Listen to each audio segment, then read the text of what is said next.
ത്രിയേക ദൈവതിരുനാമത്തിന് മഹത്വം ഉണ്ടാകട്ടെ. അത്രയും ബഹുമാനവും സ്നേഹവും ഉള്ള വിശ്വാസ സമൂഹമേ, ഇന്ന് 50 നോമ്പിൻ്റെ 6ാമത്തെ ചൊവ്വാഴ്ചയാണ്.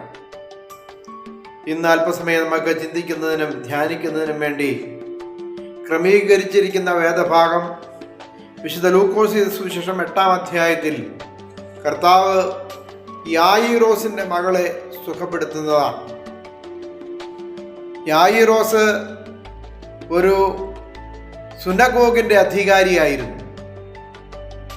ഒരുപക്ഷെ സുനഗോഗിൽ കർത്താവിനെ വിമർശിക്കുന്ന അല്ലെങ്കിൽ ശാപത്തിൽ സൗഖ്യമാക്കരുത് എന്ന് പറഞ്ഞ് കർശനമായി വിലക്കുന്ന ആ ഭരണാധികാരി ആയിരിക്കാം ഒരുപക്ഷെ, അല്ലെങ്കിൽ അവർ കൂട്ടത്തിൽപ്പെട്ട ആളായിരിക്കാം. ഏതായാലും അവൻ്റെ ജീവിതത്തിൽ വലിയൊരു കഷ്ടത കടന്നു വന്നു. അവൻ്റെ ഒരേ ഒരു മകൾ, കുഞ്ഞു മകൾ ആസന്ന മരണയായി കിടക്കുകയാണ്. കർത്താവിൻ്റെ അടുക്കൽ വന്നിട്ട് അവൻ പറയുന്നുണ്ട്, കർത്താവേ, എൻ്റെ കുഞ്ഞു മകൾ മരണാസന്നയായിരിക്കുന്നു, നീ ഒന്ന് വരേണമേ. അപ്പോൾ ശിഷ്യന്മാരോടുകൂടി കർത്താവ് യായിറോസിൻ്റെ വീട്ടിലേക്ക് പോവുകയാണ്. ഈ പോകുന്ന വഴിക്ക് ജനം മുഴുവൻ തിക്കിത്തിരക്കി വന്നപ്പോഴാണ് കർത്താവ് രക്തസ്രാവക്കാരി സ്ത്രീക്ക് തൻ്റെ വസ്ത്രത്തിൻ്റെ തോങ്കലിൽ സ്പർശിച്ചത് മൂലം സൗഖ്യം നൽകുന്നത്. ഇങ്ങനെ ആ സ്ത്രീയോടെല്ലാം സംവാദിച്ചുകൊണ്ടിരിക്കെ കർത്താവ് ഒരുപക്ഷെ ഒരല്പം താമസിച്ചു ആ വീട്ടിലേക്ക് എത്തുവാൻ.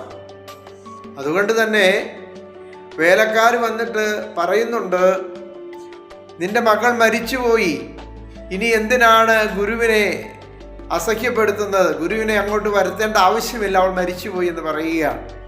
ഇത് കേട്ട കർത്താവ് പറയുന്നു, ഇല്ല, നിങ്ങൾ വിശ്വസിക്കുക മാത്രം ചെയ്യുക, അവൾ മരിച്ചിട്ടില്ല, ഉറങ്ങുകയത്രേ. വിശ്വാസികളായ വാങ്ങിപ്പോയവർ മരിക്കുന്നില്ല, ഉറങ്ങുകയാണ് എന്ന് നമ്മളെ പഠിപ്പിച്ചത് കർത്താവാണ്. അപ്പോൾ ദൈവത്തിൻ്റെ മക്കൾ ഒരിക്കലും മരിക്കുന്നില്ല, ഉറങ്ങുകയാണ്. കർത്താവ് അവിടെ ചെന്നപ്പോൾ ഇത് പറയുന്നത് കേട്ടപ്പോൾ പടയാളികളും കൂടെ ഇരുന്നവരും എല്ലാം കർത്താവിനെ പരിഹസിക്കുകയാണ്. മരിച്ചുപോയ ഒരു കുട്ടിയെപ്പറ്റി ഉറങ്ങുകയാണെന്ന് പറയുന്ന ഇവൻ ഏത് രീതിയിലാണ് പറയുന്നതെന്നെല്ലാം വിചാരിച്ച് അവരെ പരിഹാസപൂർവം ചിരിക്കുന്നത് കണ്ടപ്പോൾ കർത്താവ് ഒരു കാര്യം ചെയ്തു.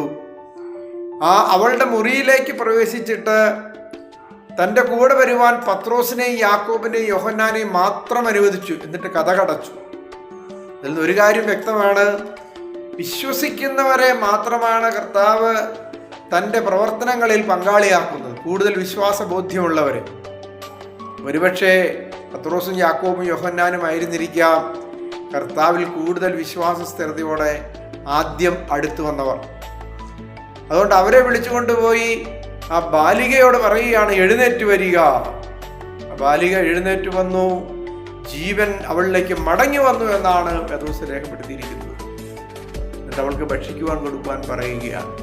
ഇത് ഒരു കാര്യം വ്യക്തമാണ്, കർത്താവ് മരിച്ചവരെ ഉയർപ്പിക്കുന്നവൻ. അതായത് മരിച്ചുപോയ വിശ്വാസികൾ എഴുന്നേൽക്കുക എന്ന് പറയുമ്പോൾ എഴുന്നേൽക്കും, അവർ എഴുന്നേൽക്കും. അതെന്നാണ്? കർത്താവ് രണ്ടാമത് വരുമ്പോൾ. ക്രിസ്തുവിൽ മരിച്ചവർ മുന്നമേ ഉയർത്തെഴുന്നേൽക്കും. പിന്നെ ജീവനോടെ ശേഷിക്കുന്ന നാം പെട്ടെന്ന് രൂപാന്തരപ്പെട്ട കർത്താവിനെ എതിരേൽക്കുവാനായി മേഘങ്ങളിലേക്ക് പുറപ്പെടും. പ്രിയമുള്ളവരെ, നമ്മുടെ ജീവിതത്തിൽ കർത്താവിനെ എതിരേൽക്കേണ്ടവരാണ് നമ്മൾ, ജീവിച്ചാലും മരിച്ചാലും. ഒരു ബോധ്യം നമ്മളിൽ ഉണ്ടായിരിക്കട്ടെ. കർത്താവെ, ഞങ്ങൾ നിന്നെതിരേൽക്കുവാൻ ഈ ലോകത്തിലും വരുവാനുള്ള ലോകത്തിലും ഞങ്ങൾക്കിടയാക്കി തീർക്കണമേ. ഞങ്ങൾ നാളെ നിൽക്കുന്നതിൻ്റെ പിതാവിനും പരിശുദ്ധാത്മാവിനും സ്തുതിയും സ്തോത്രവും സമർപ്പിക്കുന്നു, ഇപ്പോഴും എപ്പോഴും എന്നേക്കും തന്നെ. ആമേൻ.